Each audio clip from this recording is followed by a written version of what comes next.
नारायणं नमस्कृत्य नरं चैव नरोत्तमं देवीं सरस्वतीं व्यासं ततो जयमुदीरयेत्। मूकं करोति वाचालं पङ्गुं लङ्घयते गिरिं यत्कृपातमहं नन्दमाधवं यत्कृपातमहं वन्दे परम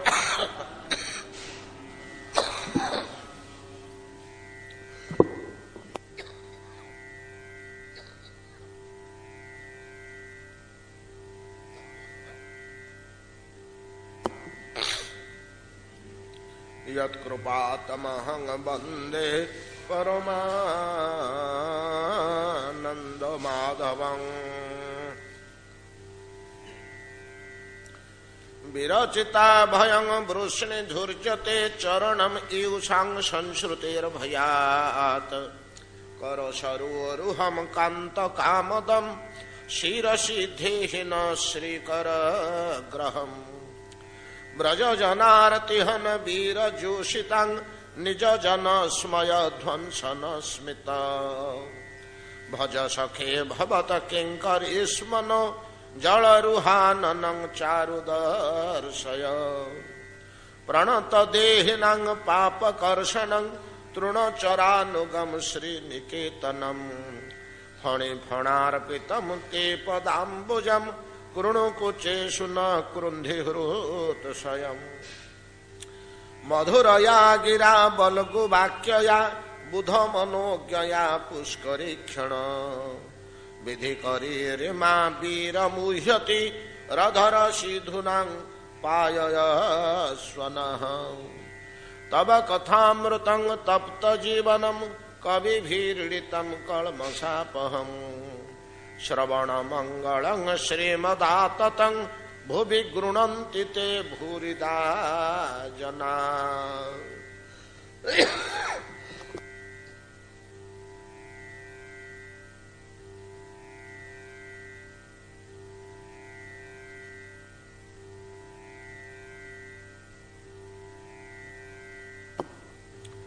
श्रील शुकदेव गोस्वामी पाद कहते महाराज परीक्षित श्रवण करंतु।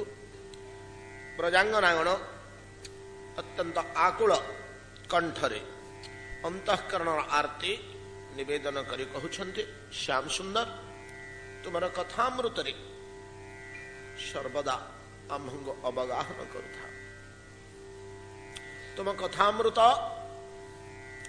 आमर सकल अभाव दूर करी परमानंद प्रदान करिव। अंतःकरण रे आमे सुखी होबु काहेकि ना कथामृत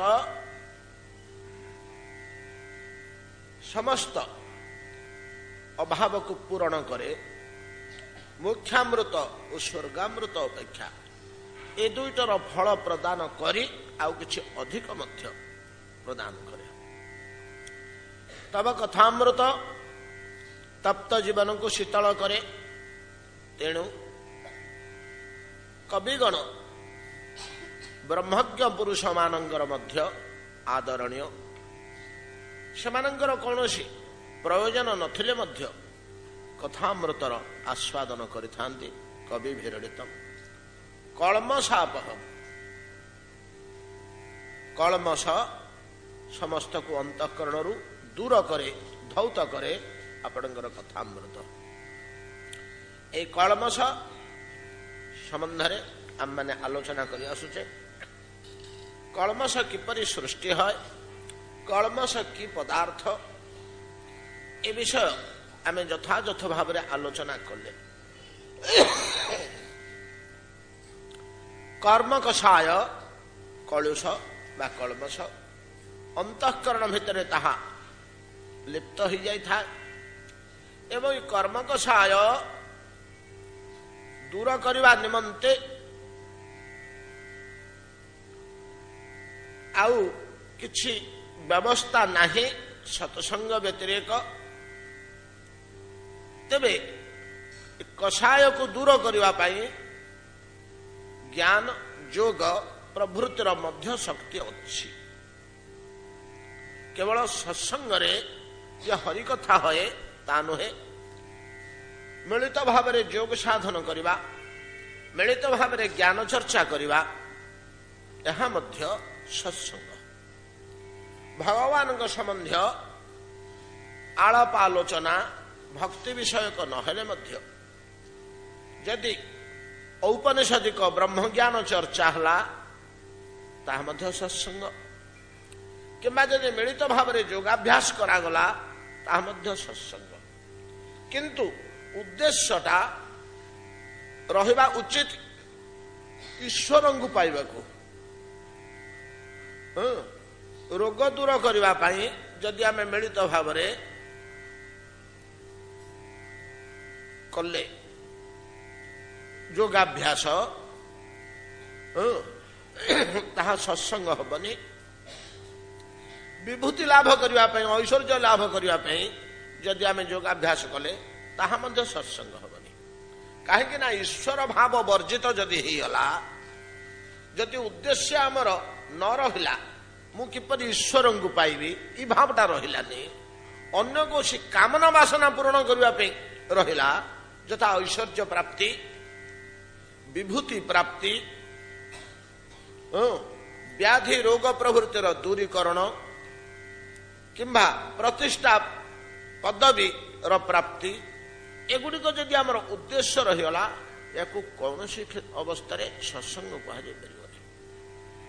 ଏହା ଏକ ସାଧନା ହେଇପାରେ, ଏହା ଏକ ସାଧନା ହେଇପାରେ, କୌଣସି ବିଶେଷ ବସ୍ତୁ ପ୍ରାପ୍ତି ନିମନ୍ତେ ସାଧନା ହେଇପାରେ। କିନ୍ତୁ ସତ୍ସଙ୍ଗ କେବଳ ଈଶ୍ୱର ପ୍ରାପ୍ତି ନିମନ୍ତେ ଯେଉଁ ପ୍ରକ୍ରିୟା, ଯେଉଁ ଚେଷ୍ଟା ଉଦ୍ୟମ, ତାହାକୁ ହିଁ ସତ୍ସଙ୍ଗ କୁହାଯିବ, ତାହାକୁ ହିଁ ସତ୍ସଙ୍ଗ କୁହାଯିବ। ସତ୍ସଙ୍ଗ ଶବ୍ଦରେ ଆମର ମୁନି ଋଷିମାନେ ବା ଆମର ଶାସ୍ତ୍ର ଯେଉଁ କଥା କହୁଛନ୍ତି, ସେ କେବଳ ଭାଗବତ ପ୍ରାପ୍ତି, ଭାଗବତ ପ୍ରାପ୍ତି ଅର୍ଥାତ୍ କୌଣସି କାମନା ବାସନା ଆଉ ତା ଭିତରେ ନାହିଁ। ଏଇଟା ପାଇବି କି ସେଇଟା ପାଇବି କି ସେଇଟା ପାଇବି, ଏପରିକି ଆମେ ଯାଗ ଯଜ୍ଞଟିଏ କର୍ମଟିଏ କଲେ ମଧ୍ୟ ଯଦି କୌଣସି କାମନା ବାସନା ନଥାଇ ଈଶ୍ୱର ପ୍ରୀତି ଅର୍ଥେ, ବିଶ୍ୱ କଲ୍ୟାଣାର୍ଥେ, ଜୀବ ସମୂହର କଲ୍ୟାଣାର୍ଥେ ଯଦି ଆମର ତାହା ବିନିଯୋଗ ହେଲା, ତାହା ସତ୍ସଙ୍ଗ, ତାହା ସତ୍ସଙ୍ଗ। ଆତ୍ମବାସନା ସମ୍ପନ୍ନ ଯଦି ହେଇଗଲା, ନିଜର କାମନା ବାସନା ରହିଗଲା, ସେଇଟାକୁ ଆଉ ସତ୍ସଙ୍ଗ କୁହାଯିବନି, ତାହା ସାଧନା ବିଶେଷ।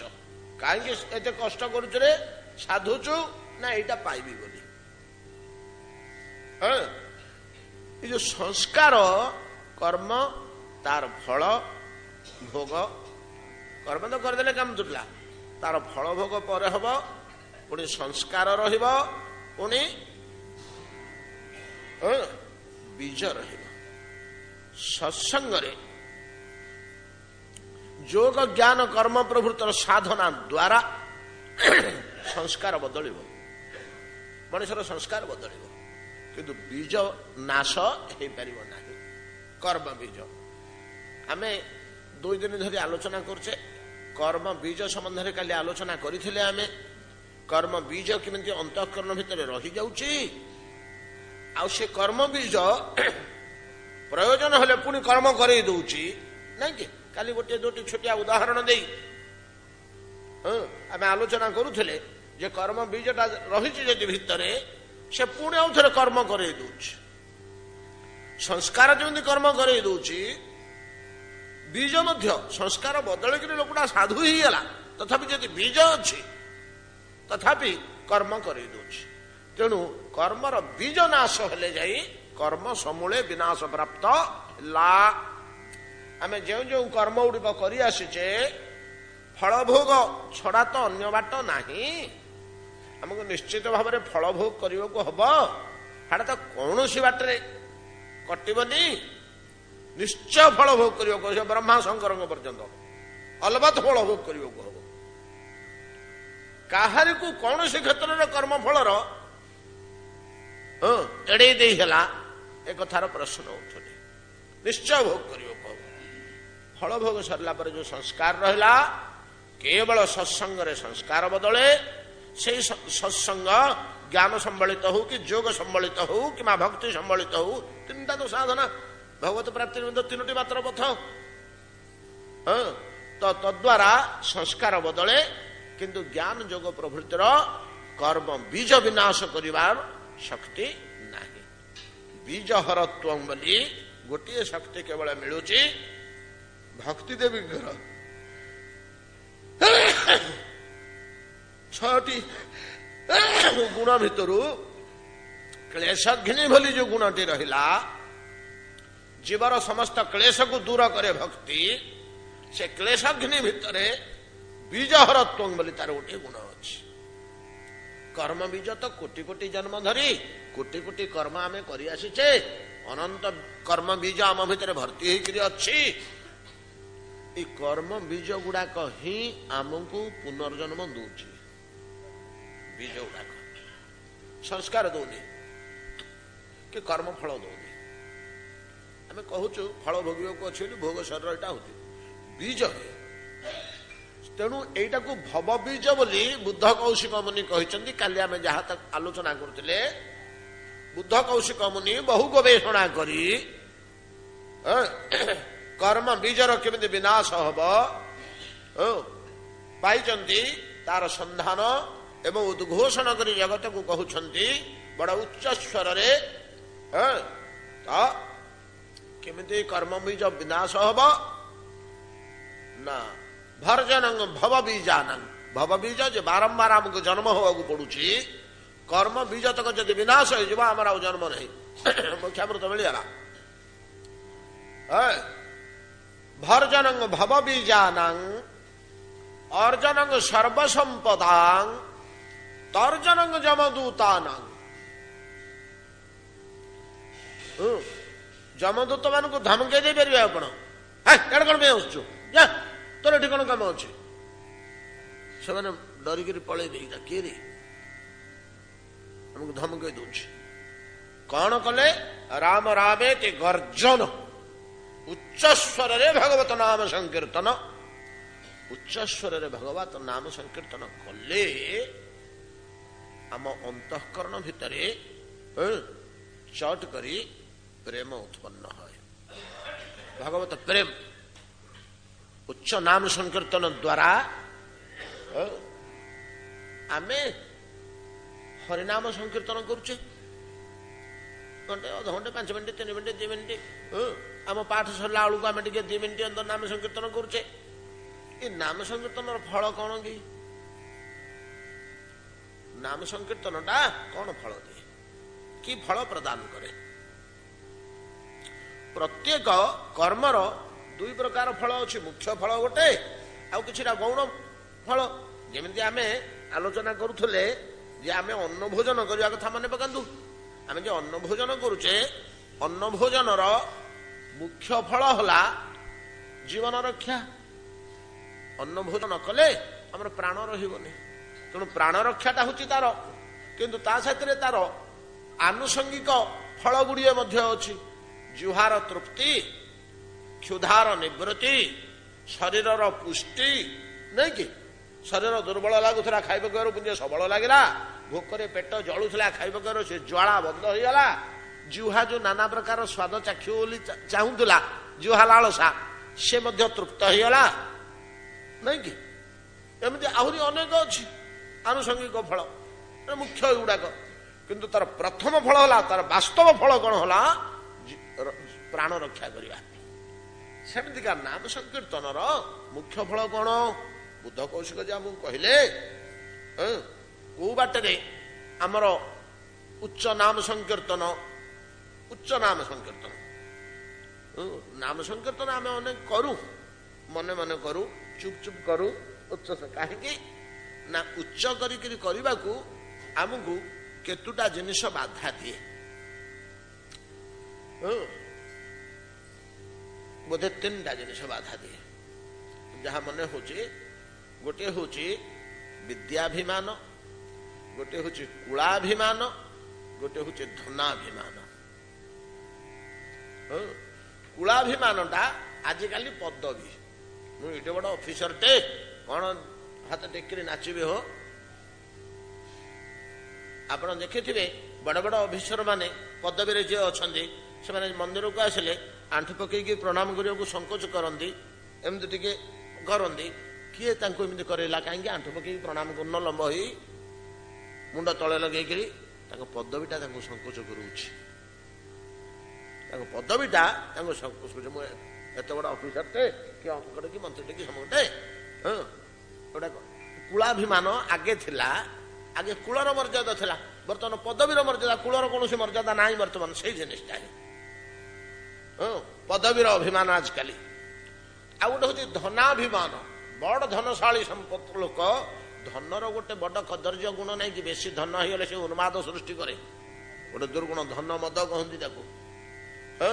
ସେ ଧନ ମଦ ପ୍ରଣତ କରେଇ ଦିଏନି। ଆଉ ବିଦ୍ୟା ମଦ ମଧ୍ୟ ସେଭଳିଆ ଅଛି। ବଡ ବଡ ପଣ୍ଡିତ ସେ ତାଙ୍କର ବିଦ୍ୟା ମଦ ସେ ବି ପ୍ରଣତ କରିଦେବେନି, ଲଜ୍ଜା। ତେଣୁ ଉଚ୍ଚ ସ୍ୱରରେ ସେମାନେ ନାମ କରିବାକୁ ସଂକୋଚ ବୋଧ କରନ୍ତି। ଏ ସମସ୍ତ ଗୁଡ଼ିକ ତ୍ୟାଗ କରି ଏଥିରୁ ମୁକ୍ତ ହୋଇ ନିର୍ମଳ ଅନ୍ତଃକରଣରେ ସମସ୍ତ ଲଜ୍ଜା ସଂକୋଚ ପରିତ୍ୟାଗ କରି ଉଚ୍ଚ କଣ୍ଠରେ ନାମ ସଂକୀର୍ତ୍ତନ କରିବା। ଏବଂ ବ୍ରତ ସ୍ୱପ୍ରିୟ ନାମ କୀର୍ତ୍ତା ଜାତାନୁରାଗ ଦ୍ରୁତ ଚିତ୍ତ ଉଚ୍ଚଇ। ଭାଗବତ କଣ କହିଲେ? ନିମିରାଜା ତଳେ ପଚାରିଲେ, କାଲି ତ ଆଲୋଚନା କରିଦେଇଛେ ଏ ଶ୍ଲୋକଟିର ପୂର୍ବ ପ୍ରସଙ୍ଗ। କବି କଣ କହିଲେ? ମହାରାଜ ଉଚ୍ଚଇ, ନିଜର ପ୍ରିୟ ନାମ ଭଗବାନଙ୍କର ଯୋଉ ନାଁଟି ତମକୁ ରୁଚି ଲାଗୁଛି, ଭଲ ଲାଗୁଛି, ସୁଖ ଲାଗୁଛି, ତାକୁ ଉଚ୍ଚ କଣ୍ଠରେ ଗାନ କରିବ। ଉଚ୍ଚ କଣ୍ଠରେ, ଉଚ୍ଚ କଣ୍ଠରେ ଗାନ କରିବା ଦ୍ୱାରା ଅନ୍ତଃକରଣ ଭିତରେ ଅନୁରାଗ ଜାତ ହେଇଛି। ହଏ ତାର ସ୍ୱଭାବ ସେଇଟା। ହଉ, କଣ ସେ ଫଳ ଦିଏ? ଉଚ୍ଚ ହଉ ନିମ୍ନରେ ହଉ, ନାମ ସଂକୀର୍ତ୍ତନ କଲେ ତାଠୁ କଣ ଫଳ ମିଳେ? ଏଇଟା ଆମର କଥା ପଡିଥିଲା ଆଲୋଚନା। এই কথাটি আমার বহুত থর আলোচনা হয়েছে, ভুলি হয়ে যাচ্ছে। ঠাকুর হরিদাসঙ্গ প্রসঙ্গে আমি এটা আলোচনা করু। যেতবে ঠাকুর হরিদাস বেনাপোল ছাড়ি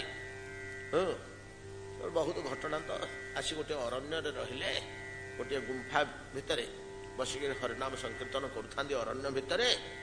সে রাজ্যটা হচ্ছে হিরণ্য গোবর্ধন বলি দুই ভাইঙ্কর রাজ্য। সিଏ ଯୋଉମାନେ ଦୁଇ ଜଣ ହଉଛନ୍ତି ରଘୁନାଥ ଦାସ ଗୋସ୍ୱାମୀ, ଷଡ଼ ଗୋସ୍ୱାମୀଙ୍କ ଭିତରୁ ଜଣେ ରଘୁନାଥ ଦାସ ଗୋସ୍ୱାମୀଙ୍କର ପିତା ଓ ପିତୃବ୍ୟ। ସେ ଦି ଭାଇଙ୍କର ଗୋଟିଏ ପୁଅ। ସେ ଦି ଜଣ ଯାକ ଏଉଟିକି ପୁଅ ବୋଲିକିରି ଆଶ୍ରୟ କରିଥାନ୍ତି। ଦି ଜଣଙ୍କର ଦିଟା ବଡ ବଡ ଜମିଦାରୀ। ରାଜା ନୁହନ୍ତି ସେମାନେ, ଦିଟା ବଡ ବଡ ଜମିଦାରୀ। ଜମିଦାର ମାନେ ତ ରାଜା ଭଳିଆ ଚଳୁଥାନ୍ତି। ତାଙ୍କର ରାଜ ପୁରୋହିତ ଯେ ହିରଣ୍ୟ ଆଉ ଗୋବର୍ଦ୍ଧନ ଦୁଇ ଭାଇଙ୍କର ଯେ ରାଜ ପୁରୋହିତ, ସିଏ ବଣକୁ ଯାଇଥିଲେ ଫୁଲ ତୁଳସୀ ବେଲପତ୍ର ତୋଳି ଆଣିବାକୁ। ଦୈବାତ ସେ ଦେଖିଲେ ହରିଦାସ ଠାକୁରଙ୍କ ସହିତ ତାଙ୍କର ଦେଖା ହେଇଗଲା ଅରଣ୍ୟ ଭିତରେ। ଅରଣ୍ୟ ଭିତରେ ବସି ସେ ତାଙ୍କର ଜପତପ କରୁଛନ୍ତି। ସେ ସବୁ ପଚରାଉଛନ୍ତି, ଅନୁମାନ କଲେ ଏ ହରିଦାସ ଠାକୁର ହେଇଥିବେ। ପ୍ରଖ୍ୟାତି ସେତେବେଳକୁ ଶୁଣିଲେଣି କି ଏ ହରିଦାସ ଠାକୁର ଯବନ ହରିଦାସ, ଯବନ ହରିଦାସ ବୋଧେ ହରିଦାସ ଠାକୁର ହେଇଥିବେ। ପଚରା ପଚରି କରି ବୁଝିଲେ, ଇଏ ବି ନିସଙ୍ଗରେ କହିଲେ। ବଡ ଖୁସି ହେଇଗଲେ। ପୁରୋହିତ ମହାଶୟ କହିଲେ, ରାଜପୁରୋହିତ ଗୁଣୀ ଲୋକଟା ତ, ତାଙ୍କର ମୂଲ୍ୟ ବୁଝିଲେ। ବୋଲେ କି ବାବାଜୀ ଆଉ ମୋର ଗୋଟେ ଅନୁରୋଧ ରକ୍ଷା କରିବେ। ନା କଣ? ନା ମୁଁ ପ୍ରତିଦିନ ଭିକ୍ଷା ଆଣିଦେବି, ପ୍ରସାଦ ଦେବି, ଆଉ ଆପଣ ଭୋଜନ କରିବେ। ଆଉ ତ ଅରଣ୍ୟ ଭିତରେ ଫଳଟେ ମୂଳଟେ ଏମିତି କରିକି କଣ ଭୋଜନ କରୁଥିବେ କି ଭିକ୍ଷା ଭିକ୍ଷା କରିକି କେତେବେଳେ କଣ ପାଉଥିବେ, ମୁଁ ଆଣିଦେବି 2-4 ଦିନ। ତାଙ୍କର ଏତେ ଦୂର ଆଗ୍ରହ। ଜଣେ ପୁରୋହିତ ବ୍ରାହ୍ମଣ ତେଜିଆନ ଦେଖାଯାଉଛନ୍ତି, ସେ ଆଉ ନାହିଁ କରିପାରିଲେନି, ଭୋଜନ କରନ୍ତି। ଇଆଡେ ରାଜପୁରୋହିତ ଆସିକିରି ରାଜାଙ୍କୁ କହିଲେ, ହିରଣ୍ୟ ଗୋବର୍ଦ୍ଧନଙ୍କ ଆଗରେ, ଯେ ଆମ ଦେଶକୁ ଜଣେ ଅସାଧାରଣ ମନୁଷ୍ୟ ଆସିଛନ୍ତି, ଠାକୁର ହରିଦାସ ଆସିଛନ୍ତି। ଏ ହିରଣ୍ୟ ଗୋବର୍ଦ୍ଧନ ଦିଟାକ ଭାଇ ବଡ ଇଏ ଥିଲେ, କଣ ଭାଗବତ ପରାୟଣ, ଧାର୍ମିକ ସ୍ୱଭାବର ଲୋକ ଥିଲେ। ସେ ଖୁସି ହେଇଗଲେ, ଆମ ରାଜ୍ୟକୁ ଆସିଛନ୍ତି, ହରଦାସ ଠାକୁର ଆସିଛନ୍ତି, କୋଉଠି ଅଛନ୍ତି? ନା ଅରଣ୍ୟ ଭିତରେ ଅଛନ୍ତି। ମୁଁ ଏଇଟା ସବୁ ପ୍ରକଟ କରି କହିବିନି, ତାଙ୍କୁ କେମିତି ଟିକେ ଆମ ରାଜସଭାକୁ ଥରେ ଆଣନ୍ତେ, ଆମ ରାଜସଭାକୁ ଥରେ କେମିତି ଟିକେ ଆଣନ୍ତେ ବୋଲି ଗୋବର୍ଦ୍ଧନ ଗଲେ। ଏଠି ଆସି ଆମେ ତାଙ୍କୁ ଆମ ରାଜ୍ୟକୁ ଆସିଲେ ତାଙ୍କୁ ଉପଯୁକ୍ତ ମର୍ଯ୍ୟାଦା ଦିଅନ୍ତୁ। ଯାହା ହଉ ରାଜପୁରୋହିତ କୌଣସି ମତେ ତାଙ୍କୁ କୌଶଳ କ୍ରମେ ଆପଣାର କରିନେଲେ, ବଶମର୍ତ୍ତୀ କରିନେଲେ। ସେ ମଝିରେ ମଝିରେ ଆସିକରି ରାଜପୁରୋହିତଙ୍କ ଗୃହରେ ମଧ୍ୟ ଅନ୍ନ ଭୋଜନ କରିକରି ଯାଆନ୍ତି।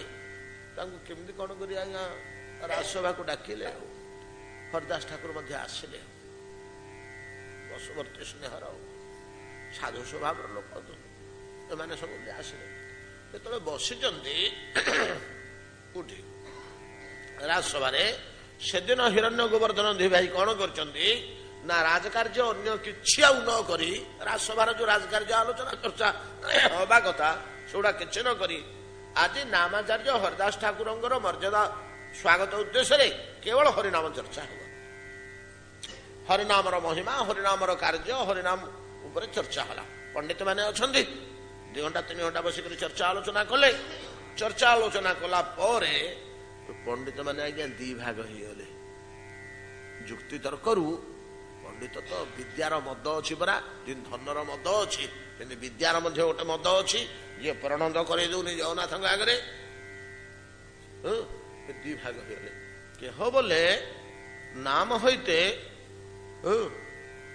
ଜୀବ ମୁକ୍ତି ପାଏ। ଆଉ ଦଳ କହିଲେ ମୁକ୍ତି ପାଇବାଟା ଗୋଟେ ସହଜ ଜିନିଷ, ମୁକ୍ତି ହେଇଯିବାଟା ଗୋଟେ ସହଜ ଜିନିଷ ନୁହଁ। ଆଉ ତାହେଲେ ତମେ କ'ଣ କହୁଛ? ନାମର ଫଳ ଅଛି। କେହ ବୋଲେ ନାମ ହଇତେ ପାପ କ୍ଷୟ ଯାଏ, ପାପ ଗୁଡା କ୍ଷୟ ହେଇଯିବ। ଆଉ ମୁକ୍ତିଟା ଗୋଟେ ସହଜ କଥା ନୁହଁ ଯେ ମିଳିଯିବ। ଏମିତି ଏଇ ପଏଣ୍ଟ ଉପରେ ଉଭୟଙ୍କର ପ୍ରବଳ ଯୁକ୍ତି ତର୍କ ହେଇ ଇଏ ଶାସ୍ତ୍ରର ବାକ୍ୟ ସିଏ ଶାସ୍ତ୍ରର ବାକ୍ୟ ଉପସ୍ଥାପନ କଲେ, ଗୋଟେ ପ୍ରକାର ବଡ ଧରଣର ସଂଘର୍ଷ ହବାକୁ ବସିଲା। ହିରଣ୍ୟ ଗୋବର୍ଦ୍ଧନ କହିଲେ ରହ ରହ ରହ। ହିରଣ୍ୟ ଗୋବର୍ଦ୍ଧନ କହିଲେ ରହ ରହ। ହାତ ଯୋଡ଼ିକରି ପଚାରିଲେ ବୋଲି, ଠାକୁର ଏ ବିଦ୍ୱାନ ମାନେ ପଣ୍ଡିତ ମାନେ ଏମିତି ଯୁକ୍ତି ତର୍କ କରୁଛନ୍ତି, କେହ ବୋଲେ ପାପ କ୍ଷୟ ଯାଅ, କେହ ବୋଲେ ଜୀବ ମୁକ୍ତି ପାଏ, ଆପଣଙ୍କର ମତ କ'ଣ? କେବଳ ପାପ କ୍ଷୟ ହୁଏ ନା ପାପ କ୍ଷୟ ହେଲା ପରେ ଜୀବ ମୁକ୍ତି ମଧ୍ୟ ପାଇଯାଏ, ନା ମୁକ୍ତି ଦେବା ପାଇଁ ନାମ ସମର୍ଥ ନୁହେଁ? ଠାକୁର ହରିଦାସ ବୋଲେ ନାମ ହଇତେ ଏ 2 ନୁହେଁ। ନାମର ଫଳ ଏଗୁଡାକ ନୁହଁ। ଆଉ ତାହେଲେ କ'ଣ ଜୀବ ମୁକ୍ତି ପାଇବନି? ନା ହଁ ପାଇବ। ପାପ କ୍ଷୟ ଯିବନି? ହଁ ଯିବ। ଆଉ ଫଳ ନୁହେଁ ନା, ସେଟା ଆନୁଷଙ୍ଗିକ ଫଳ, ନାମର ଗୋଟା ମୁଖ୍ୟ ଫଳ ନୁହେଁ। ଯେମିତି ଭୋଜନର ମୁଖ୍ୟ କର୍ମ ହେଲା ପ୍ରାଣ ରକ୍ଷା, କ୍ଷୁଧା ନିବୃତ୍ତି ଓ ଜିହ୍ବା ତୃପ୍ତି, ଏଗୁଡାକ ଆନୁଷଙ୍ଗିକ ଫଳ, ସାଇଡ ଫଳ ଗୁଡାକ, ମେନ୍ ଫଳ ଗୁଡାକ ନୁହେଁ। ରୋଗର ଯେମିତି ସାଇଡ ଏଫେକ୍ଟ, ଔଷଧର ସାଇଡ ଏଫେକ୍ଟ ରହୁଛି ବୋଲି ଆମେ କହୁଛେ, ରୋଗଟାକୁ ଭଲ କଲା ଯେ ଆଉ ଗ୍ୟାସ ତ କରିଦେଲା ପେଟ ସେଦିନଠୁ, ଆଉ ଗୋଟେ ସାଇଡ ଏଫେକ୍ଟ ବାହାରିଲା। ସେମିତିକା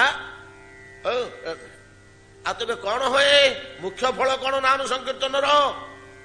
ନାମ ହଇତେ ଜୀବେର ହୃଦୟ କୃଷ୍ଣ ପ୍ରେମ ଉଦୟ। ଏଇଟା ହଉଛି ନାମର ପ୍ରକୃତ ଫଳ। ହରିନାମର ପ୍ରକୃତ ଫଳ ହଉଛି ଜୀବର ହୃଦୟରେ ଭଗବତ ପ୍ରେମ ସଞ୍ଚାର କରିବା। ନାମ ସଂକୀର୍ତ୍ତନ ଏଇଟା ହଉଛି ଫଳ। ପ୍ରେମ ସହଜରେ ମିଳେ ନା, ଜ୍ଞାନ ମିଳେ, ଐଶ୍ୱର୍ଯ୍ୟ ମିଳେ, ମିରାକଲ ସବୁ ଆସିଯାଏ, ବିଭୂତି ସବୁ ଆସିଯାଏ, କିନ୍ତୁ ଭଗବାନଙ୍କ ପ୍ରତି ପ୍ରୀତିଜାତ ହବା ସହଜ କଥା ନୁହେଁ।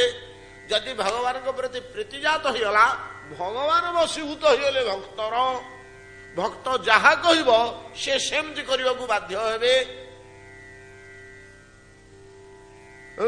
ଆମେ ଯାହାର ସ୍ନେହରେ ବଶୀଭୂତ ହେଇଯିବା, ସେ ଯାହା କହିଲେ ଆମେ ତାହା କରୁଛେ, ଆମେ ଜାଣୁଛେ ଦ୍ୱାରା ଆମର କ୍ଷତି ହବ, ତଥାପି ଆମେ କରିବାକୁ ବାଧ୍ୟ ହଉଛେ, ବୁଝଉଛେ, ସୁଝଉଛେ, ଏଟା ଭଲ ନୁହଁ, ଏଟା କରିବା ଉଚିତ ନାହିଁ, କିନ୍ତୁ ସ୍ନେହର ଅଧୀନ ହବା ଫଳରେ କରିଦେବାକୁ ବାଧ୍ୟ ହଉଛେ। ଯଦିଓ କ୍ଷତି ହବାର ସମ୍ଭାବନା ଅଛି ଜାଣୁଛେ, ତଥାପି ସ୍ନେହାଧୀନ ହୋଇ କରୁଛେ। ଭଗବାନଙ୍କ କ୍ଷେତ୍ରରେ ସେୟା। ଚୈତନ୍ୟ ଚରିତାମୃତରେ ସେମାନେ ଭଗବାନ ନିଜେ କହିଛନ୍ତି ଯେ ମତେ ଯିଏ ଭଲ ପାଏ ଆମେ ତାର ବଶ ହୋଇ ନା ହୋଇ ଅଧୀନ।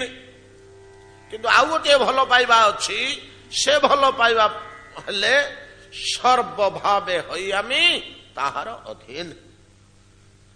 ଭକ୍ତି ଦୁଇ ପ୍ରକାରର ଅଛି ଆମେ ଜାଣିଛେ, ବୈଧି ଭକ୍ତି, ପ୍ରେମ ଭକ୍ତି।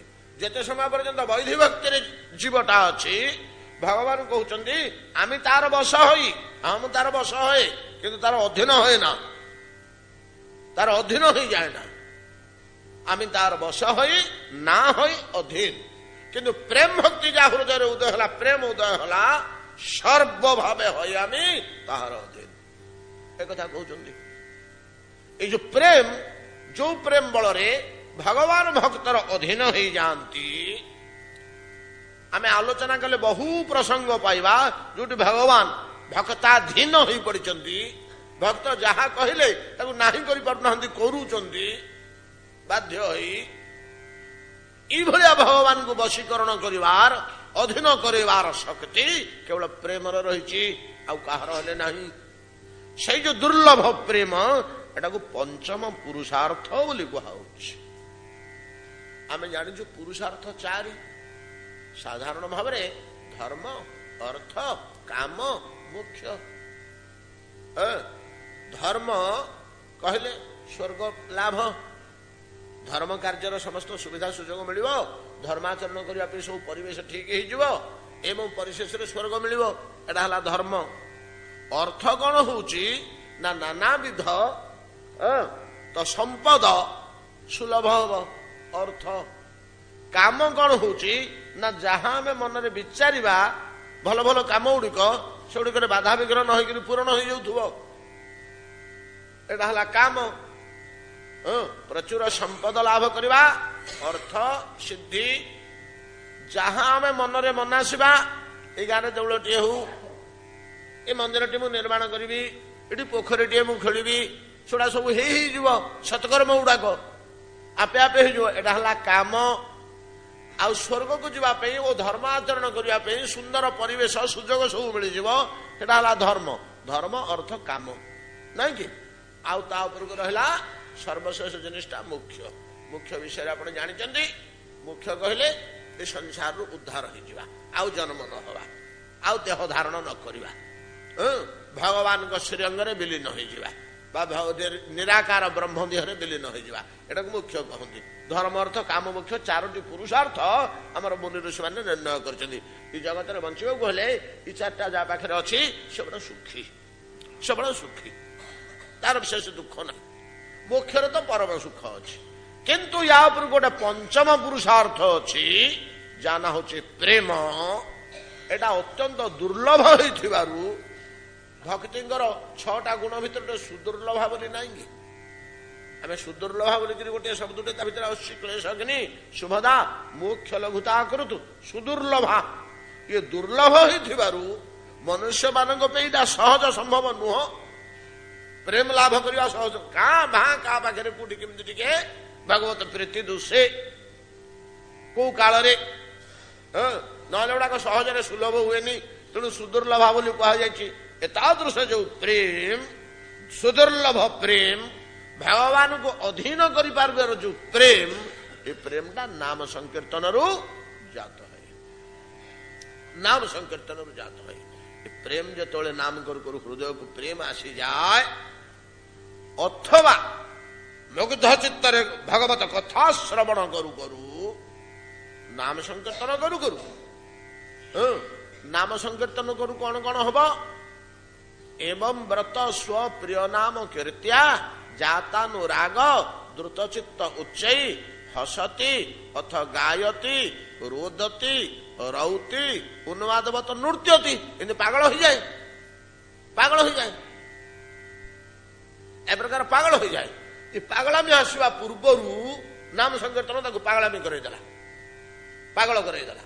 ପାଗଳାମି ଆସିବା ପୂର୍ବରୁ ତାର ଶରୀର ରୋମାଞ୍ଚ ହେଇଯିବ, ନାଇଁ ଗୁଡା ପୂର୍ବ ଅବସ୍ଥା ଗୁଡାକ ରୋମାଞ୍ଚ ହେଇଯିବ, ଚକ୍ଷୁ ଛଳଛଳ ହେଇଯିବ, କଣ୍ଠ ଗଦଗଦ ହେଇଯିବ, ଶରୀର ସ୍ତମ୍ଭ ହେଇଯିବ, ଶରୀରର ବର୍ଣ୍ଣ ବଦଳିଯିବ, ଏମିତି ଅନେକ ଗୁଡ଼ିଏ ରହିଛି। ଥରି ଉଠିବ ଦେହ, କମ୍ପିବ, ଏମିତି କମ୍ପ, ଅଶ୍ରୁ, ପୁଲକ, ବୈବର୍ଣ୍ୟ, ଏମିତି ଗୁଡେ ହବ, ହଙ୍କାର କରିବ, ଏମିତି ଗୁଡେ ଲକ୍ଷଣ ପାଗଳାମୀ ପୂର୍ବରୁ ପ୍ରକାଶ ପାଏ।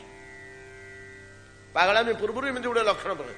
ଏଇ ରୋମାଞ୍ଚ ଗଦଗଦ ହଙ୍କାର ଏବଂ ଚକ୍ଷୁର ସଜଳ ଅବସ୍ଥା, ଅଶ୍ରୁ, ଏ ଅବସ୍ଥା ଯେତେବେଳେ ଆସିବ, ଏଟା ବେଶୀ ସମୟ ରହିବନି, 2 ସେକେଣ୍ଡ, 5 ସେକେଣ୍ଡ, 3 ସେକେଣ୍ଡ ଏମିତି ରହିବ। ଚକ୍ଷୁ ଛଳଛଳ ହେଲେ 2 ସେକେଣ୍ଡ, କଣ୍ଠ ଗଦଗଦ ହେଲେ 2 ସେକେଣ୍ଡ, ଶରୀରରେ ରୋମ ଟାଙ୍କୁରି ଉଠିଲେ 2 ସେକେଣ୍ଡ। ଆମର ସମୟ ସମୟରେ ଭୟରେ ରୋମ ଟାଙ୍କୁରି ଯାଉନି କି, ସେଭଳିଆ ପ୍ରେମରେ ରୋମ ଟାଙ୍କୁରି ଉଠିବ। ଏଇଭଳିଆ ଅବସ୍ଥା ଯେତେବେଳେ ଆସିବ, ମେଞ୍ଚେ ମେଞ୍ଚେ କର୍ମ ବୀଜ ସେତିକି ବେଳେ ପଡିଯିବ। ଆଉ କର୍ମ ବୀଜ ପଡିବାର କୌଣସି ବାଟ ନାହିଁ। କର୍ମ ବୀଜ ପଡିବାର ଆଉ କୌଣସି ବାଟ ନାହିଁ।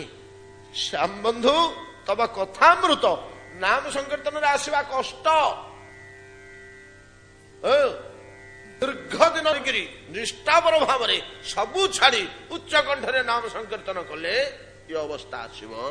କିନ୍ତୁ ତୁମ କଥା ଶୁଣୁଥିଲା ବେଳେ ଅତି ଅଜ୍ଞ ଅଧମ ହେଇଥିଲେ ମଧ୍ୟ ଯଦି ମନୋବୃତ୍ତି ଟିକେ ସ୍ଥିର ହେଇଗଲା ଏବଂ କଥା ମିଠାଳିଆ ପଡିଗଲା। ଆଉ ଗୋଟେ କଥା ଶୁଣନ୍ତୁ, ବହୁ ଲୋକରେ ଏଇଟା ଆସେନି। ଗୋଟେ ଲୋକ ବ୍ୟବହାର ଅଛି ତ, ବହୁ ଲୋକରେ ଏଇଟା ଆସିବନି ସହଜରେ। ନିର୍ଜନରେ ବସିକରି ଆପଣ ପୋଥି ଟିକେ ପଢନ୍ତୁ, ରାମଚରିତ ଟିକେ ପଢନ୍ତୁ, କି ଭାଗବତ ଟିକେ ପଢନ୍ତୁ, ନିବିଷ୍ଟ ଚିତ୍ତରେ ଏମିତି ପଦ ସେଠି ଆସିବ ଯେ ଶରୀର ରୋମାଞ୍ଚ ହେଇଯାଉଥିବ, ଆଖି ଛଳଛଳ ହେଇଯାଉଥିବ। ଅନେକ ଲୋକ ପୋଥି ପଢିଲା ବେଳକୁ ଆଖିରୁ ଲୁହ ପୋଛି ପକାନ୍ତି, କଥା ଶୁଣିଲା ବେଳକୁ ଲୁହ ପୋଛି ପକାନ୍ତି, ଆଖି ଛଳଛଳ ହେଇଯାଏ। ଏ ଅବସ୍ଥା ଯେତେବେଳେ ଆସେ, ସେ ଗୋଟିଏ ଅବସ୍ଥା ଯେତେବେଳେ କର୍ମ ବୀଜ ମେଞ୍ଚା ମେଞ୍ଚା ମେଞ୍ଚା ମେଞ୍ଚା ପୋଡିଯିବ। ଏ ଯୋଉ କର୍ମ ବୀଜ ପୋଡିଲା, ହେଲେ କଳମସ ଗଲା, କର୍ମ ଫଳ ଗଲା, କର୍ମ ବୀଜ ପୋଡିଗଲା। ଏଟା ଶ୍ୟାମ ସୁନ୍ଦର କେବଳ ତମ କଥାମୃତରେ ହିଁ ସମ୍ଭବ ହବ ସିନା, ଏଟା ମୁଖ୍ୟାମୃତରେ କି ସ୍ୱର୍ଗାମୃତରେ ପ୍ରଶ୍ନ ହିଁ ଉଠୁନି। ଆଚ୍ଛା, ସ୍ୱର୍ଗାମୃତରେ କର୍ମ ବୀଜ ଦୂର ହବା ଦୂରେ ଥାଉ, ସଂସ୍କାର ଦୂର ହବା ଦୂରେ ଥାଉ, କର୍ମ ଫଳ ଦୂର ହବ କି? ସ୍ୱର୍ଗାମୃତରେ ହବ ନାଇଁ। ବରଂ ସ୍ୱର୍ଗାମୃତରେ କର୍ମ ଫଳ, କର୍ମ ସଂସ୍କାର, କର୍ମ ବୀଜ ବଢିବ ବଢିବ। ତ ଟୀକାକାର ମାନେ ନିର୍ଣ୍ଣୟ କରୁଛନ୍ତି ସ୍ୱର୍ଗାମୃତରେ ବଢିବ ସିନା, କମିବନି। କାହିଁକି ନା ସ୍ୱର୍ଗାମୃତଟା କଣ କି? ସ୍ୱର୍ଗୀୟ ଅମୃତ କଣ? ସ୍ୱର୍ଗ ଭୋଗ ତ। ସ୍ୱର୍ଗରେ କଣ ଅଛି? ମନୋହର ବିମାନରେ ବସି, ତ ସେଇ ଧ୍ରୁବ ସ୍ତୁତିରେ ଗୋଟେ ଶ୍ଲୋକ ଅଛି, ଗୋଟେ ଶ୍ଲୋକ ଅଛି। ଧ୍ରୁବ କହୁଛନ୍ତି, ଆଜ୍ଞା ସ୍ୱର୍ଗଟା, ଯୋଉମାନେ ସ୍ୱର୍ଗ କୃତାନ୍ତ ଅସି କଣ ଲଳିତାତ୍ ପତତାତ୍ ବିମାନାତ୍, କୃତାନ୍ତର ଅସି, କୃତାନ୍ତ କାଳ, କାଳର ଅସି, କାଳର ଖଡ୍ଗ, କାଳ ଖଡ୍ଗରେ ତାର ମସ୍ତକ ଛେଦିତ ହେଇ ସେ ବିମାନରୁ ଖସି ପଡିବ ତଳକୁ, ଏମିତି କହିଛନ୍ତି। ଅର୍ଥାତ କାଳକ୍ରମେ ତାର କର୍ମ ଭୋଗ ପୁଣ୍ୟ କ୍ଷୟ ହେଇଗଲେ ଖସି ପଡିବ ତ ତଳକୁ, ଆଉ କଣ। କୃତାନ୍ତର ଅସି ଦ୍ୱାରା ଛିନ୍ନ ମସ୍ତକ ହେଇ ସ୍ୱର୍ଗୀୟ ବିମାନରୁ ଖସି ପଡେ ସେଇ ଲୋକ। କେତେବେଳେ? ପୁଣ୍ୟ ଯେତେବେଳେ କ୍ଷୟ ହେଇଯାଏ, ପୁଣ୍ୟ କ୍ଷୟ ହେଇଗଲେ। ଏଇ ତ ସ୍ୱର୍ଗ ସୁଖ, ଆଉ କଣ। ଆଉ ସ୍ୱର୍ଗରେ ଗୁଡେ ଭୋଗ୍ୟ ପଦାର୍ଥ କଣ? ଜରା ନାହିଁ, ବ୍ୟାଧି ନାହିଁ, କ୍ଷୁଧା ନାହିଁ, ତୃଷା ନାହିଁ, ଶୋକ ନାହିଁ, ଦୁଃଖ ନାହିଁ। ତ ଅମୃତ ପାନ କରିକିରି ନନ୍ଦନ କାନନରେ ବିହାର କରୁଛି, ଶତ ଅପ୍ସରା ସେବା କରୁଛନ୍ତି, ବିମାନରେ ବିଚରଣ କରୁଛି, ପରମ ଆନନ୍ଦରେ କାଳାତିପାତ କରୁଛି, ଚତୁର୍ଦିଗରେ ଯକ୍ଷ ଅର୍ଥ ଗନ୍ଧର୍ବ କିନ୍ନର ଗଣ ଗୀତ ଗାନ କରି, ଗୁଣ ଗାନ କରି ସମସ୍ତେ ତାକୁ ମର୍ଯ୍ୟାଦା ଓ ସମ୍ମାନ ପ୍ରଦାନ କରି ଚାଲିଛନ୍ତି ଶତ ସହସ୍ର ସଂଖ୍ୟାରେ। ଏଗୁଡା ତ ଭୋଗ, ଆଉ କଣ। ଆଚ୍ଛା, ଏଗୁଡାକ ଭୋଗ୍ୟ ପଦାର୍ଥ ନୁହଁ କି? ଆଚ୍ଛା, ଏ ଭୋଗ ପଦାର୍ଥ ଗୁଡାକ ଆମେ ଯେତିକି ଭୋଗ କରିବା, ଆମର ଲାଳସା ସେତିକି ବଢିବ ନା ନାହିଁ? ଲୋଭ ସିଆଡକୁ ବେଶୀ ଆସିବ। ଯେତିକି ଯେତିକି ଆମେ ଭୋଗ କରୁଥିବା, ଭୋଗରେ ପରା ତୃପ୍ତି ନାହିଁ। ଭୋଗରେ ତୃପ୍ତି ଅଛି କି? ଭୋଗରେ ତୃପ୍ତି ନାହିଁ। ଖାଇ ଖାଇ ଖାଇ ଖାଇ ପୃଥିବୀରେ ଯୋଉ 142ଟା କି 140ଟା ରାଷ୍ଟ୍ର ଅଛି, ସବୁ ରାଷ୍ଟ୍ରର ଓ ତ ଖାଦ୍ୟ ଖାଇସାରିଲାଣି, ଆଉ ଯୋଡ଼େ ରାଷ୍ଟ୍ର ବାକି ରହିଯାଇଛି, ମୃତ୍ୟୁ ଆସିକରି ପହଞ୍ଚିବା ପାଖାପାଖି ହେଇଗଲା, ଅବଶୋଷ ନେଇ କେବେ ଆଉ ଯୋଡ଼େ ରାଷ୍ଟ୍ର ରହିଗଲା, ଏଇ ଜୀବନରେ ଖାଇପାରିଲେନି ସେଠିକାର ଖାଦ୍ୟ। କିରେ 140ଟା ରାଷ୍ଟ୍ର ତ ଖାଇଲୁ, ଏଟାକର ତୃପ୍ତି ଅଛି କି? ବରଂ ଅତୃପ୍ତି ବଢିବ। ଆମ ମୁନି ଋଷିମାନେ ନିର୍ଣ୍ଣୟ କରୁଛନ୍ତି ଯେ ଭୋଗ ପଦାର୍ଥଟା ଏଇଭଳିଆ ଗୋଟେ ଜିନିଷ ଯେ ନିଆଁରେ ଘିଅ ଢାଳୁଥିଲେ ସେ ଯଦି ବଢୁଥିବ, ଭୋଗ ଅଗ୍ନିରେ ଯଦି ଆମେ ଆହୁତି ଦଉଥିବା, ଭୋଗ୍ୟ ପଦାର୍ଥ ଦଉଥିବା, ତାହେଲେ ସେ ଅଗ୍ନି ବେଳୁକୁଳ ଲାଳସାଟା ବଢିବ ସିନା, କମିବ ନାହିଁ। ତେଣୁ ବୈରାଗ୍ୟ ଆଚରଣ କରିବାକୁ କୁହାଯାଇଛି ନା, ବୈରାଗ୍ୟ ଅଭ୍ୟାସ କର। ଭୋଗ ଅଭ୍ୟାସ ଛାଡ, ବୈରାଗ୍ୟ ଅଭ୍ୟାସ କର। ବୈରାଗ୍ୟରେ ଶାନ୍ତି ଅଛି, ଭୋଗରେ କେବେ ହେଲେ ଶାନ୍ତି ନାହିଁ। ଗୀତା ତ ସ୍ପଷ୍ଟ କରି କହିଦେଲେ, ଏ ହୁସିଆର, ଯେ ହି ସଂସ୍ପର୍ଶ ଯା ଭୋଗା ଦୁଃଖ ଯୋ ନୟ ଏବତେ ଆଦ୍ୟନ୍ତବନ୍ତ କୌନ୍ତେୟ ନ ତେ ସୁରମତେ ବୁଧା। ପଣ୍ଡିତ ମାନେ ଛାଡ଼ି ଦେଇ ପଳଉଛନ୍ତି କଣ ପାଇଁକି? ତୋର କି ସମ୍ପତ୍ତି ଅଛି ମ? ସମ୍ରାଟ ଚକ୍ରବର୍ତ୍ତୀ, ସମଗ୍ର ବିଶ୍ୱର ଈଶ୍ୱର ଥିଲେ ଯୋଉମାନେ, ସେମାନଙ୍କଠୁ ତୋର ବେଶୀ ଭୋଗ? ସେମାନେ ତ ଛାଡ଼ି ଦେଇକରି ଶେଷ ଜୀବନରେ ପଳେଇଛନ୍ତି, ନାଇଁ କି? ମହାରାଜା ଭରତ, ଯେ ଜଡ ଭରତ ପରେ ହେଲେ, ଏଭଳିଆ ଅନେକ ରାଜାଙ୍କୁ ଆମେ ପାଇବା ଯୋଉମାନେ ଚକ୍ରବର୍ତ୍ତୀ ଥିଲେ, ଭୋଗରେ ଶେଷ ଅବସ୍ଥାକୁ ଯାଇ ଯାଇ ମଧ୍ୟ କାହିଁ ଆମର ରାଜା ରହୁଗଣ ଭୋଗର ଶେଷ ସୀମାକୁ ଯାଇକରି ବିବେକ ଥିଲା ତାଙ୍କର, ଆରେ ସବୁ ତ ଭୋଗ କରିଦେଲି, ତୃପ୍ତି କାହିଁ, ସନ୍ତୋଷ କାହିଁ? ଏଟାକୁ ବରଂ ଅସନ୍ତୋଷ ବଢୁଛି। ଯେମିତି ଆମ ପାଖରେ 10 ଟଙ୍କା ଥିଲେ 20 ଟଙ୍କା କରିଦେବାକୁ ଇଚ୍ଛା ହଉଛି, 100 ଟଙ୍କା ଥିଲେ 300 ଟଙ୍କା କରିଦେବାକୁ ଇଚ୍ଛା ହଉଛି, 1000 ଟଙ୍କା ଥିଲେ 1,00,000 ଟଙ୍କା କରିଦେବାକୁ ସେଟାକୁ ଇଚ୍ଛା ହଉଛି, ସନ୍ତୋଷ ନାହିଁ। 1,00,000 ଟଙ୍କା ବାଲା ଚାହୁଁଛି କଣ କରିବା ପାଇଁ କି? 1,000 ଟଙ୍କା କରିଦେବା ପାଇଁ ତା ସମ୍ପତ୍ତି କି? 1,000 ଟଙ୍କାର ସମ୍ପତ୍ତି ଯାହାର ଅଛି ସେ ଚାହୁଁଛି ମୁଁ କେମିତି ଜମିଦାର ହେଇଯିବି, ଜମିଦାର ଚାହୁଁଛି କେମିତି ରାଜା ହେଇଯିବି, ରାଜା ଚାହୁଁଛି କେମିତି ଚକ୍ରବର୍ତ୍ତୀ ହେଇଯିବି, ଚକ୍ରବର୍ତ୍ତୀ ଚାହୁଁଛି କେମିତି ସମ୍ରାଟ ହେଇଯିବି, ସମ୍ରାଟ ଚାହୁଁଛି କେମିତି ଇନ୍ଦ୍ର ହେଇଯିବି, ଇନ୍ଦ୍ର ଚାହୁଁଛି ମୁଁ କେମିତି ବ୍ରହ୍ମା ହେଇଯିବି, ବ୍ରହ୍ମା ଚାହୁଁଛି ମୁଁ କେମିତି ଶିବ ହେଇଯିବି। ଆମେ ଯଦି ଶିବ ସ୍ତରକୁ ଯିବା, ଆମେ ମଧ୍ୟ ଚାହିଁବା ମୁଁ କେମିତି ଭଗବାନ ହେଇଯିବି। ସନ୍ତୋଷ ନାହିଁ। ସେଟା ନୈସର୍ଗିକ ବ୍ରହ୍ମା ଶିବ ବୋଲି ସିନା ଚାହୁଁନାହାନ୍ତି, ଆମେ ସେଠିକୁ ଉଠି ଉଠିକିରି ଗଲେ ଆମେ ଚାହିଁବା ଏତେ ବାଟ ତ ଆସିଲି, ଭଗବାନଟେ ହେଇଗଲେ ତ ଯାଆନ୍ତା କାମ ତୁଟି। ଆଉ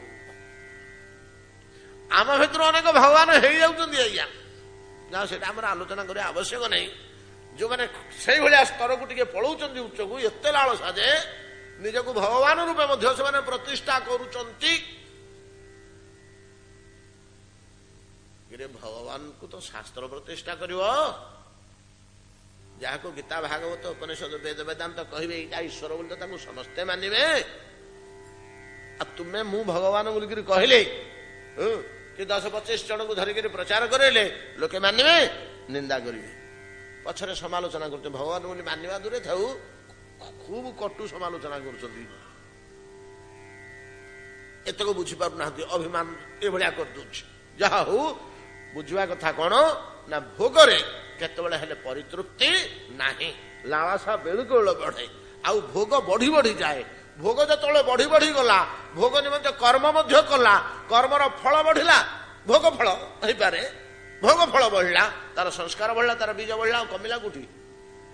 ତେଣୁ ସ୍ୱର୍ଗାମୃତରେ, ସ୍ୱର୍ଗ ଭୋଗରେ କର୍ମ ସଂସ୍କାର, କର୍ମ ଫଳ, କର୍ମ ବୀଜ ବେଳକୁ ବେଳ ବୃଦ୍ଧି ହୁଏ ସିନା, ଦୂର ହବାର ପ୍ରଶ୍ନ ଉଠୁନି, କଳମସ ଦୂର ହବାର ପ୍ରଶ୍ନ ଉଠୁନି। କଥାମୃତରେ ଯେମିତି କଳମସ କ୍ଷୟ ହେଇଯାଉଛି, ସ୍ୱର୍ଗାମୃତରେ ହଉନି।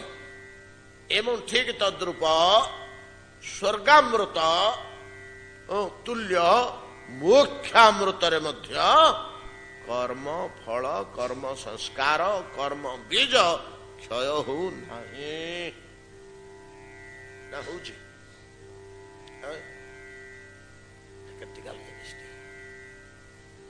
ଗୋଟେ ଲୋକ ମୁଖ୍ୟ ହେଇଗଲା, ମୁକ୍ତି ମିଳିଗଲା ତାକୁ, ତାର କର୍ମ ବୀଜ, କର୍ମ ସଂସ୍କାର କ୍ଷୟ ହଉଛି ନା ନାହିଁ?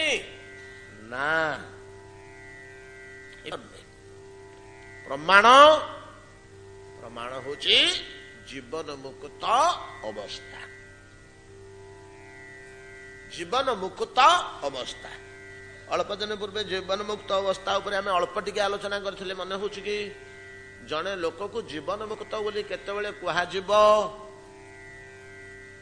जीवन मुक्त बोली करी केतेबेले कुहाजिब मुक्त हे गला देह धारण करी बुलुची ए अवस्था को जीवन मुक्त कुहाजे। जेते दिन पर्यंत मुक्त हो गला, मुक्त हो गला बोले कौन होला ना गुणातीत हो गला, त्रिगुणातीत हो गला,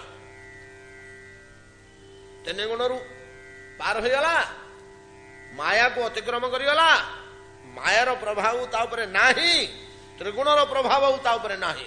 त्रिगुण हमको जदि बांधिक रखिछि सेमति आउ से ताको बांधि परिबनी, गुण द्वारा से आउ तो इतस्तत हबनी। आउ कौन हब ना जने लोक मुक्ति लाभ करिगला परे जदि देह धारण करी बुलु थाए आ 5 वर्ष के 3 वर्ष रहिला देह धारण करी किंतु मुक्त हो जाइछि, तापर तो मायार स्पर्श नाही, तो तार आउ कर्मा कर्म रो फल मुक्ति हो गला पर जति दिन से रहिला सीरियसली शुणु थांतु। मुक्ति हो गला परे देह धारण करी आउ जते दिन रहिला अर्थात जीवन मुक्त अवस्था रे जते दिन एटा को जीवन मुक्त कहा जाए। तो जीवन मुक्त अवस्था रे आउ जते दिन रहिला से जो कर्म कले तार फल भोग करियो पड़िबो, तार संस्कार ग्रहण किछ नाही। मुक्त हो गला परे तेने कि जो 5 वर्ष कि 3 वर्ष से रहिला बुलिला इतस्तत देह धरिकिरी सी देह रे से जते पाप कर्म करू पुण्य कर्म करू से कर्म गुड़ाक तार माने मुक्त तो होगला ना, आउ से कर्म गुड़ाक फल फल ताको भोग करियो होबनी। एमि लोक किए अछि कि गोटे उदाहरण आम आखिया को आसंदा बोले आमको दुसंदा अनेक लोक अछंती, अनेक लोक अछन जे आम निकट रे जल जल दुसुची 11 स्कंदर जदुराजांग सामने छिड़ा हेथिबा अवधूत महाशय नहीं कि आपण माने समस्ते जदुराजा और अवधूत संवाद। अवधूत कौन कले ना बुलुथिले जदुराजा आखिरे पड़े ए लोकटा किए रे, ए लोकटा किए रे, जदुराजांगर हटा आध्यात्मिक शक्ति संपन्न राजाटे तो तार यथेष्ट आध्यात्मिक शक्ति थिला, तार से अध्यात्म चक्षुरे देखिक चिन्ह पकेला ये लोकटा तो सर्वसाधारण भाया नुह, सर्वसाधारण भितर बुलुची सीना टिके किछि व्यतिक्रम यार देखा जाउची। ये सर्वसाधारण तो नाना प्रकार दुख चिंता दुश्चिंता भितर रहिचंदी, निंदा प्रशंसा हानि लाभ लाभ क्षति सुख दुख एमती द्वंद्व भितर रहिचंदी। ये लोकटा आमरी भितर संसार भितर बुलु थाई कि मध्य एटा द्वंद्व मुक्त होला भलिया कोन जणा पडुची। या पर के छेप पके देले मध्य जो भाव चंदन थोड़े बोली देले मध्य से भाव आमर तो चंदन टिके बोली देले आमे तार 3 पुरुष पर्यंत प्रशंसा गाइबू। तम भलिया लोक किए नाही, तमे बड़ बदान्य बड़ उदार, तम बापा एमती थिले, तम गोसे बापा एमती थिले नहीं कि जी आम ऊपर छेप टिके पके देला थू करी आम पिठी की आमे तार 14 पुरुष उझाड़ी देबू संगे संगे मो ऊपर कहीं छेप पकेलु नहीं कि। अर्थात आमे चंदन लगेले खुशी रे फाटी पड़िलु, छेप पकेले क्रोधरे प्रचंड हो एटा मन अच्छे तो ये भावटा ये लोकटार कौन से भाव ना। चंदन बोलले सी जो प्रकार तृप्ति अनुभव करुच्ची छेप पकेले छेपटार से तृप्ति अनुभव करुच्ची। बुझिले कथाटा जीवन मुक्त पुरुषर अवस्थाटा केमिति थाए बुझिले कि ई भलिया जे द्वंद्वातीत लाभालाभू जया जयु गीतारे कहिछंती समलोष्ट्रश्च कांचन सुनामुंडाटे ताकू जेतिकी पथर खंडे भी सेतिकी सुनामुंडाटारे तार किछि अलगा चमक आसुनी कि पथरटे हातरे थिले हेडाकू तापर आड़े दउनी बाटरू से कि सुनामुंडाटे पड़िथिले ताकू गोटेगिरी पकेटरे पुरौनी दुईटाकू समान ज्ञान अछि जार सेडाक जीवन मुक्त अवधूतंकर ए भलिया थिला। ई गुणटाकू तार जदुराजा चिन्हिले जाई प्रणाम दे बोले महाशय आपण किए किए मु तो मु आउ किए पचारे कि ना बड़ ବିନୟ ଭାବରେ ପଚାରିଲେ ଦୃଷ୍ଟି ଶ୍ରବଣ ଦେହ ବହି ନ ଦେଖି ନ ଶୁଣୁ କି ପାଇ ଯେମନ୍ତେ ଗଙ୍ଗା ଜଳେ ହସ୍ତି ଅଙ୍ଗକୁ ନ ଲାଗେ ତପତି ସେହି ପ୍ରକାରେ ତୋର ଦେହ ସ୍ପର୍ଶ ବିହୀନ କି ପାଗ। ବୁଝିପାରିଲେ କି? ଯେଟା ଜଗନ୍ନାଥଙ୍କର ଯେଟା ଆଧ୍ୟାତ୍ମିକ ଭାଷା ନହେଲେ ଗୁଡାକ ବ୍ୟକ୍ତ କରି ହଉନି ଆମ ଦ୍ୱାରା। ଯେମିତିକା ଶୀତଳ ଜଳରେ ହାତୀ ପେଶରେ ତା ଦେହକୁ ତାପ ଲାଗେ ନା, ଏ ସଂସାର ତାପ ଭିତରେ ନିଆଁ ଭିତରେ, ସଂସାରଟା ନିଆଁଟା ନା ତାପ, ତାପ ୟା ଭିତରେ ବୁଲୁଛୁ, ତୋ ଦେହକୁ ତାତି ଲାଗୁନି କଣ? ଏ ସଂସାର ତୁ ଗୋଟା କଣ ଭେଜୁନି, ତୋ ଦେହରେ ଛୁଉନି। ତୋର ଆଖି ଅଛି କିନ୍ତୁ କୌଣସି ଦୃଶ୍ୟରେ ତୁ ଅଭିଭୂତ ହଉନୁ। ତୋର କାନ ଅଛି କୌଣସି ଶବ୍ଦରେ ତୁ ଅଭିଭୂତ ହଉନୁ। ନିନ୍ଦା ପଡିଲେ ତୋର କିଛି ବିକାର ନାହିଁ, ପ୍ରଶଂସା ପଡିଲେ କିଛି ବିକାର ନାହିଁ। ଆମକୁ ଯିଏ ପ୍ରଶଂସା କରିଦବ ଆମେ ତାକୁ ଢାଳି ଦବୁ ଯାହା ଥିବ ପକେଟରେ। ଆମକୁ ଯିଏ ନିନ୍ଦା କରିଦବ ଆମେ ତା ତଣ୍ଟି ଚିପି ଦବୁ ସେଇଠି। କିନ୍ତୁ ତୋର ବିକାର କିଛି ନାହିଁ। ଦୃଷ୍ଟି ଶ୍ରବଣ ଦେହ ବହି ନ ଦେଖି ନ ଶୁଣୁ କି ପାଇଁ? ତୋର ଆଖି ଥାଇକିରି ମଧ୍ୟ ଦୁଶୁନି ତତେ କିଛି, କାନ ଥାଇକିରି ମଧ୍ୟ ଶୁଭୁନି ତତେ କିଛି, ଭଳିଆ ନିର୍ବିକାର ଅବସ୍ଥାରେ ଅଛୁ। ଏଇଟା ତଳେ କହିଦେଲେ ଯଦୁରାଜା ଅବଧୂତଙ୍କର ଗୋଟେ ଆସିଗଲା ମନରେ ଚେତନା, ସାଧୁ ତ ଗୋଟେ ଦୟା ଆସିଗଲା। ଏଇଟା ଜାଣିବା ଲୋକଟାରି, ଏଇଟା ଜିଜ୍ଞାସୁ ଲୋକଟା, ଏଟାର ଜ୍ଞାନ ଅଛି, ୟା ଆଗରେ ସବୁ କଥା ଖୋଲିଲେ କିଛି ଦୋଷ ହବନି। ଏଟା ଅଧିକାରୀ, ୟା ଆଗରେ ଖୋଲିକିରି କୁହାଯାଏ ରେ ଯଦୁରାଜା, ତୁ ମତେ କଣ ବୋଲି ଭାବିଛୁ କି? ତୁ ମତେ କଣ ବୋଲି ଭାବିଛୁ? ତ କହୁଛନ୍ତି ଦେଖ ଏ ମୋହର ଉଦର ଯେସନେ ଗଭୀର ସାଗର। ଅର୍ଥାତ୍ ଏଠି କଣ କହୁଛନ୍ତି? ଗୁଡେ ଖାଉଛନ୍ତି? ଅନନ୍ତ ଜ୍ଞାନ, ଅନନ୍ତ ରତ୍ନ ଯେମିତି ଭର୍ତ୍ତି ହେଇକି ରହିଛି ସାଗର ଭିତରେ, ଅନନ୍ତ ଜ୍ଞାନ ମୋର ଏଇ ଗର୍ଭ ଭିତରେ ପୂର୍ଣ୍ଣ ହେଇକି ରହିଛି। କିନ୍ତୁ ଆମେ ବେଦ ଗର୍ଭ ବୋଲି କହୁଛେ ବ୍ରହ୍ମାଙ୍କୁ, ତାଙ୍କ ଗର୍ଭରେ ବେଦ ପୂର୍ଣ୍ଣ ହେଇକି ରହିଛି।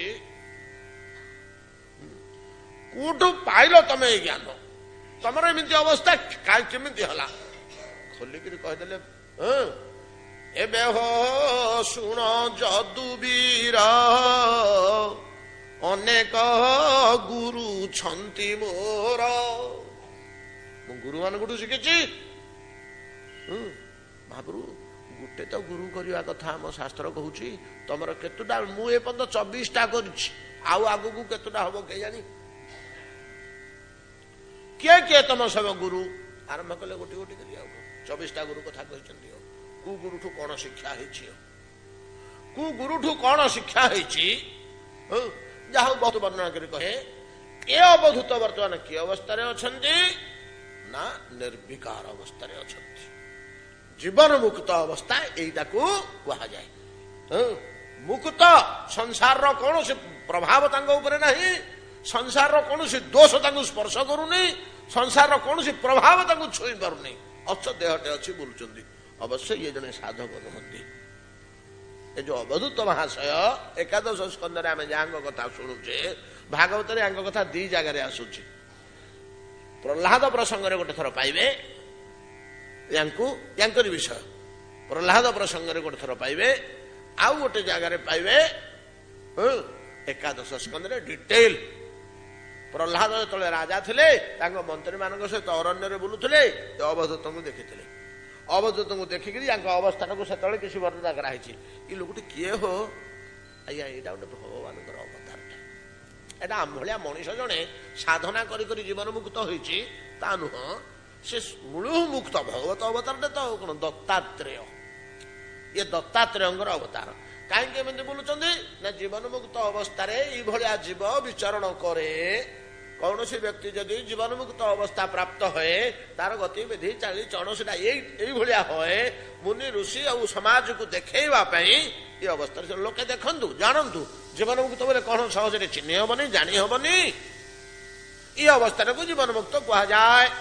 अर्जुन पचारे भगवान को कृष्ण को गीतारे प्रभु हे कैर्लिंगे स्त्रीन गुणान एतान अतीतो भवती प्रभु किमासित किम ब्रजेत तो कि प्रकार लक्षण चिन्ह देखिले जना पड़े जे लोकटा त्रिगुणातीत व्यक्ति केमती कथा कहे केमती चले केमती खाए केमती बसे केमती उठे तार गतिविधि चाली चण कार्यकलाप गुड़ा कि भाया भगवान 10-8 श्लोक कहले आहे अर्जुन ये लक्षण ये लक्षण देखिले तुम गुणातीत बोलिक भाव त्रिगुणातीत भाव एटा सीना थियोरिटिकाली कहगला भगवान दत्तात्रेय मूर्ति धरिकी प्राक्टिकाली कहीदे ये दत्तात्रेय किए 10 अवतार कि 24 अवतार भर आसुच्च दत्तात्रेय तो जितेबले अत्रि मुनि पत्नी अनुसूया निकटरे ब्रह्मा विष्णु महेश्वर 3 जन बालक होकर 3टी मूर्ति होते से बालक 3टी जो बड़ हेले जे विष्णु अंश जात होते ना हूँ चंद्रमा जे ब्रह्मा अंश जात होते ब्रह्मा विष्णु महेश्वर ब्रह्मा अंशर बालकटी अनुसूया कूल जे थे ना हूँ चंद्रमा जे विष्णु अंश जात होते से होचंती दत्तात्रेय जे संग अंश जात होते से होचंती आमर दुर्वासा इतने जन दत्तात्रेय विष्णु अंश जिते विष्णु अंशटी आसी जगत कल्याण निमंते कौन हो तो देखा कथा से तो निर्विकार होकर जीवन मुक्त होकर बोलुंट अच्छा जीवन मुक्त पुरुषर कथा जहाँ किसी मोटामोटी जानिले बर्तमान गोटे प्रश्न उठू समय है कि बेसी केते समय है 5 मिनट 7 गोटे प्रश्न उठू जीवन मुक्त पुरुषटा दत्तात्रेय कथा छाड़ दिंतु सी तो भगवत अंश आम भितर जड़े कि मुनि ऋषि मान भर जड़े जीवन मुक्त अवस्था प्राप्त होगले जीवन मुक्त अवस्था प्राप्त होला परे से तो मुक्ति पाइले सीधा सड़क तो ब्रह्मरे लीन हवा कथा आउ कहीं 3 वर्ष होला देह धरी बुलुचन देह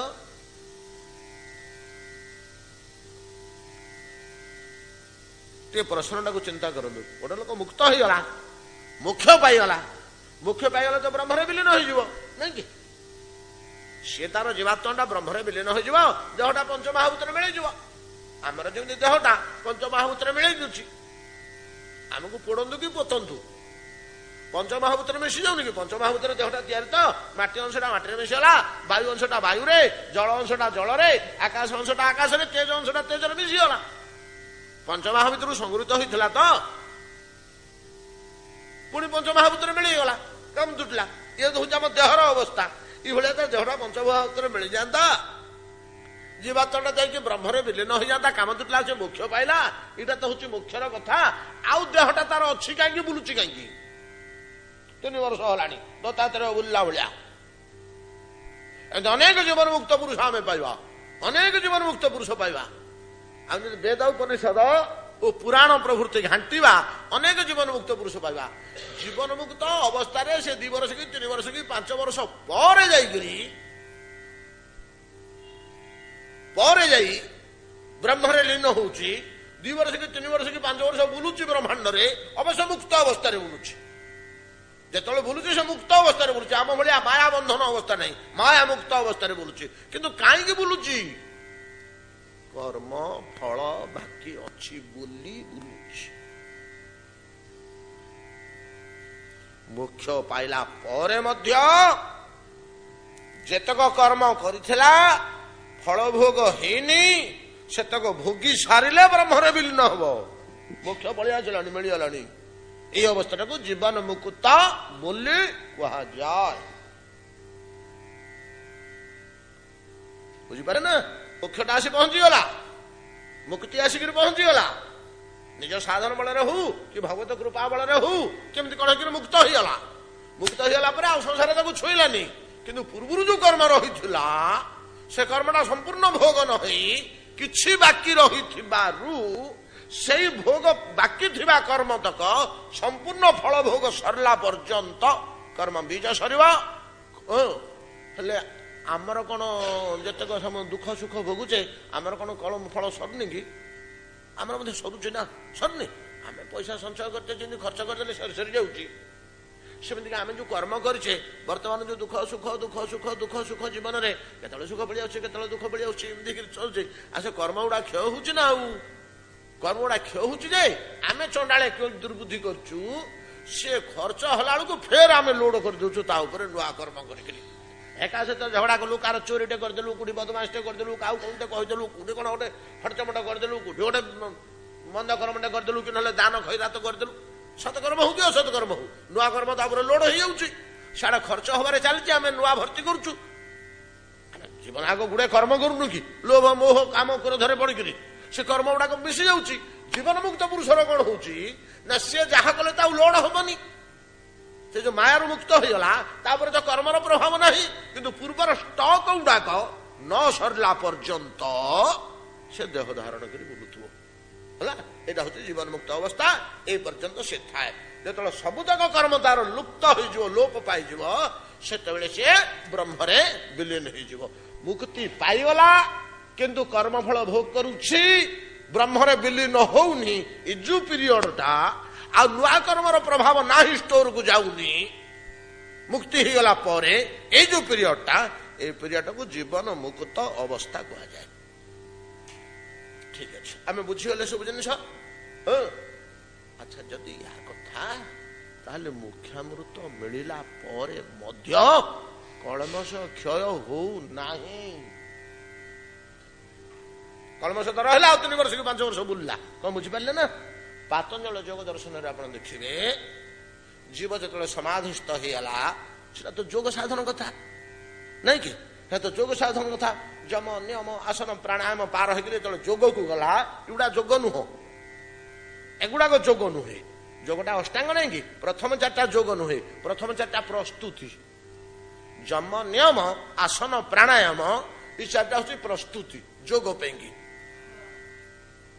ये 4टा प्रस्तुति जमी आम इलेक्शन हम गोटे दिन तापर तार काउंटिंग हम 8 दिन पर तापर मंत्री परिषद गढ़ा हम किंतु प्रस्तुति मासे पूर्व चलती नहीं कि से भाया यही 4टा है प्रस्तुति आोग को 4टा को कहती योग हूँ ध्यान धारणा प्रत्याहार ध्यान धारणा समाधि समाधि अवस्था क्या कह जाए समाधिटा हूँ 2 प्रकार अनेक प्रकार अच्छे आमर जी प्रयोजन कहूँ समाधिटा हूँ 2 प्रकार गोटे सविकल्प गोटे निर्विकल्प सविकल्प आत्मज्ञान थाए मु ये बोधटा थाए निर्विकल्प मु ये भावटा लुचि जाए जमी गाढ़ निद्रा शोई पड़े आमर मु भाव न थाए अच्छे कि आमको ठीक 11टा 11:30 बेलू आखि पड़गला निद होगा गाढ़ निद होगा सका 5:30 भागला 11:30 ରୁ 5:30 पर्यंत तो 6 घंटा में गाढ़ निद्रा शोले